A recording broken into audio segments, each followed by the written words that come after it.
সাদা রঙের ভয়ঙ্কর রোবট হোয়াইট ইগলের মারাত্মক ফ্লাইং কিক অনায়াসে সামলে নিল কালো রঙের দুর্ধর্ষ রোবট ম্যাটাডোর। ম্যাটাডোর এগিয়ে আসছে, কিন্তু হোয়াইট ইগল চমৎকারভাবে নিজেকে বাঁচিয়ে নিল, অসাধারণ একটা ঘুষিও মারল। এবার হোয়াইট ইগল শূন্যে লাফিয়ে উঠল এবং সরাসরি ম্যাটাডোরের মাথায় এক মারাত্মক হেডকিক, আর এরই সাথে মাটিতে লুটিয়ে পড়ল ম্যাটাডোর। তবে অবিশ্বাস্য গতিতে উঠেও দাঁড়ালো রোবটটি। বৃহস্পতিবার এক শ্বাসরুদ্ধকর রোবট ফাইটিং টুর্নামেন্ট অনুষ্ঠিত হয়ে গেল। মানুষের বদলে খাঁচার ভেতর সত্যিকারের রেসলারদের মতো লড়ল মানুষের মতো দেখতে কিছু রোবটেরা। এঞ্জিন এআই নামের একটি রোবোটিক্স কোম্পানি প্রথমবারের মতো আল্টিমেট রোবট নকআউট লিজেন্ড নামের একটি অভিনব প্রতিযোগিতার আয়োজন করেছে। স্যান্ডেলিনা সো রূপচর্চায় আভিজাত্য।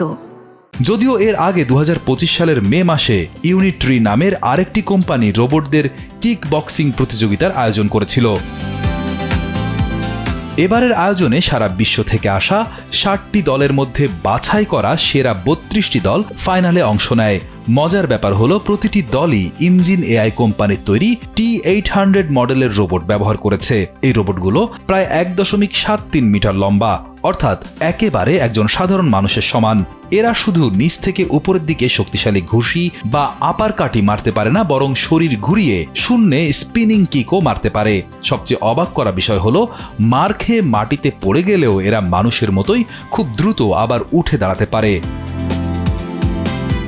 এঞ্জিন এআই কোম্পানির প্রতিষ্ঠাতা ঝাও টং ইয়াং জানিয়েছেন, রোবটগুলোর ভেতরে থাকা বিশেষ সেন্সর এদের শরীরের ভারসাম্য রাখতে সাহায্য করে। এই রোবটগুলোর মূল উদ্দেশ্য হলো রোবটগুলোকে শুধু গবেষণাগারে বন্দী না রেখে বাস্তবে এদের শক্তি ও বুদ্ধির পরীক্ষা নেওয়া, যাতে ভবিষ্যতে রোবট প্রযুক্তি আরও উন্নত হয়।